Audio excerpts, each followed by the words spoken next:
Hello दोस्तों, देखिए एक दौड़ने का पथ है जो 10 मीटर चौड़ा है और दोनों ऊपर अर्धवृत्त बना हुआ और ये जो लंबा है 106 मीटर है, ठीक है। और बीच की चौड़ाई आपको 60 मीटर है। तो सबसे पहला सवाल है कि कोई धावक जो है इस लाइन को पकड़ कर दौड़ता है। इस लाइन को पकड़ कर दौड़ता है, कितना दौड़ना पड़ेगा? यहाँ से दौड़कर यहाँ आया, फिर यहाँ से दौड़कर यहाँ आया, ठीक है। फिर यहाँ से दौड़कर यहाँ आएगा, फिर इसे घूम करके यहाँ आएगा।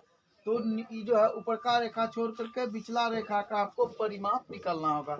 मतलब इस सब को जोड़ना होगा, इसको इसको इसको और इसको, सबकी लंबाई को जोड़ना होगा, ठीक है। तो चलिए हम लोग करते क्या है, सबसे पहले जो है इसका यहाँ देखिए ध्यान से, एगो अर्धवृत्त बनता है ना, और इसका भी अर्धवृत्त यहाँ पर बनता है। तो अंतर क्या कह रहा है कि अगर पथ के आंतरिक किनारों के अनुदिश ना, तो आंतरिक किनारों की परिमाप, आंतरिक इनका आंतरिक किनारों का परिमाप। तो अब डायरेक्ट हम बना लेंगे। तो पहला ई जो होगा तो 106, तो 106 प्लस, या नहीं तो आप ऐसा कर सकते हैं जो जल्दीबाजी में होगा और आसान भी है, 2 गुना 106। क्योंकि ये 2 गुना 106 आपका ई भी रखा है, 106 ई भी रखा है, ठीक है। प्लस कर दिए 2 गुना, कौन सी करेंगे, चाप की लंबाई निकालेंगे। सूत्र बने 2 इसलिए गुना किए क्योंकि 2 गुण चाप है, 2 जगह चाप का लंबाई करें, थीटा बटे 360 2 पाई आर। तो थीटा यहाँ पर क्या होगा, गौर से देखो, इसका थीटा ही पूरे ना हो रहा है, तो मतलब 180 डिग्री। थीटा यहाँ क्या बनेगा, 180 डिग्री बटे 360 गुना 2 पाई आर। तो 2 लीजिए और पाई का मान 22/7 लीजिए, आर आपका निकालना होगा। अब आर को खोजिए। देखिए कह रहा बीच की चौड़ाई जो है, इसका बीच की चौड़ाई 60 मीटर है। क्या है, तो 60 व्यास न हो गया, तो त्रिज्या क्या होगा, व्यास का आधा मतलब 30। अब यहाँ से कटाइए, 18 18 18 दूना 2 2 खत्म। अब गुना करके लिखिए, 7 से कटेगा, कोनो नहीं कट रहा है, तो आप लिखिए यहाँ 6 7 6 दूना 12 0 1 फिर 212 प्लस, ये तो खत्म हो गया यहाँ तक। अब इसको गुना करना है, इसको करना है, तो 22 दूना 44 गुना 30, 4 तिया 12 1 13, बाद में 0 बैठा दिए बटे 7। अब भिन्न का जोड़ निकालिए, 7 दूना 14 7 1 8, 7 दूना 14 प्लस। अब आप देखिए जोड़िए इसको, 4 8 2 10 के 0, 4 3 7 1 8। देखिए 2804 बटे 27 सीएम है आंसर। सर यहाँ मीटर होगा, सीएम लिख दिए थे, मीटर होगा, आप लोग भी मीटर लिख लें। तो दोस्तों अगर आपको हमारा वीडियो अच्छा लगता है तो लाइक कमेंट शेयर जरूर कर लें, धन्यवाद। हेलो दोस्तों, देखिए सवाल आपका यही है, 12.3 का 8वां का दूसरा है, क्षेत्रफल अब निकालना है। कहता है कि क्षेत्रफल निकालिए, पथ का क्षेत्रफल निकालना है। ध्यान से देखिए, 2 गो आयत है, A B D C R O E F G H, 2 गो आयत है। तो सबसे पहले आयत का क्षेत्रफल यहाँ लिख देते हैं, 2 आयत का क्षेत्रफल, 2 आयत का क्षेत्रफल 2 इंटू लंबाई गुना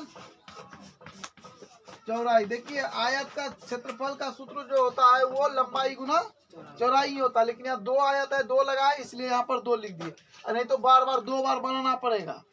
तो फिर अब आपको लिखना है 2, लंबाई कितना है इसका 106 गुना 10, 10 चौड़ाई है, तो कितना हो गया 2 गुना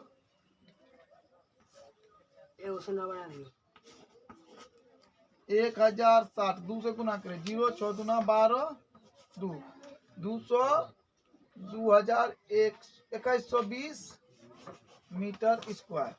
तो आपको ही दोनों आयत का क्षेत्रफल निकल गया। रोकित लो। तो अब जो है अर्धवृत्त का क्षेत्रफल देखिए, अर्धवृत्त एक ठो इस साइड में है, एक ठो इस साइड में, लेकिन दो ठो है, ध्यान से देखिए आप। जब ध्यान से देखिएगा तो मिलेगा, एक ठो यहाँ से यहाँ तक बनता है अर्धवृत्त, और एक ठो यहाँ से यहाँ तक का है ना रे। इसमें भी दो ठो अर्धवृत्त है, तो अर्धवृत्त का क्षेत्रफल, तो दो आप बड़े अर्धवृत्त का लिख लेते हैं।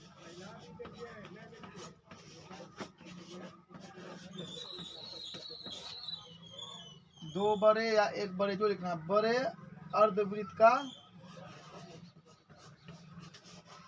क्षेत्रफल बराबर, तो क्या होता है 1/2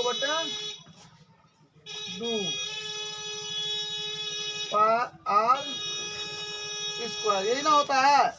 लेकिन अगर हम दो बड़े दे दें, ध्यान से देखिए, दो बड़े ना है, एक तो यहाँ पर है, एक तो यहाँ पर ना भी है, तो डायरेक्ट 2 से गुना नहीं हो जाएगा, यहाँ पर भी गुना 2 से हो जाएगा।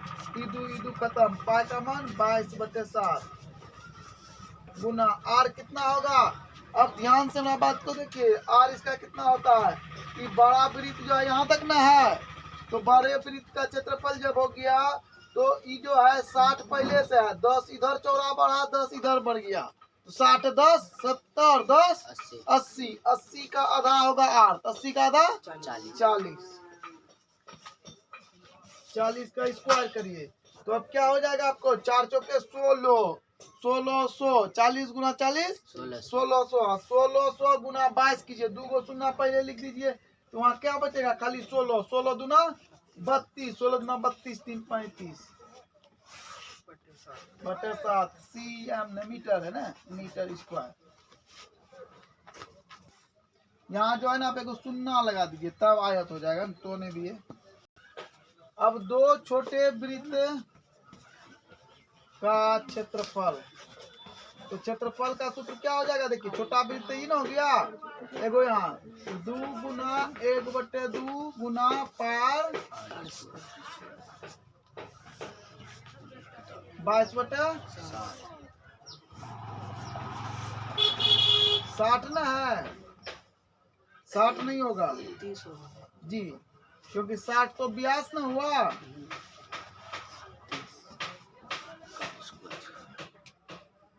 तो 30 गुना 30 900 होता है, 2 गो शून्य पहले लिख लिए तो 9 बचा खाली। अब 9 से इसको गुना करें, 9 दूना 18 और 9 दूना 18 19 बटे 7 मीटर स्क्वायर।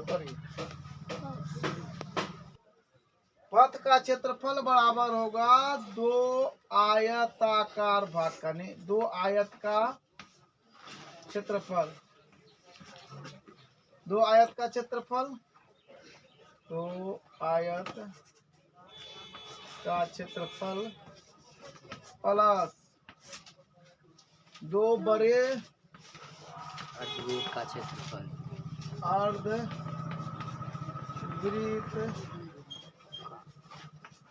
का क्षेत्रफल घटा 2 छोटे अर्धवृत्त का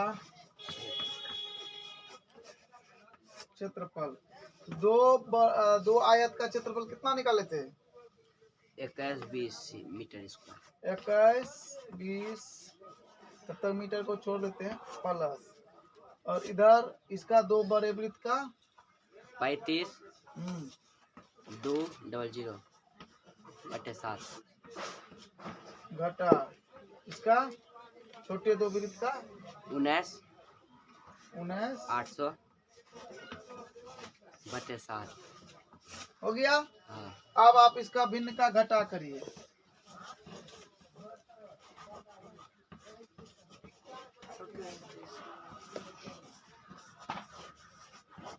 हर दोनों का समान है इसलिए डायरेक्ट घट जाएगा।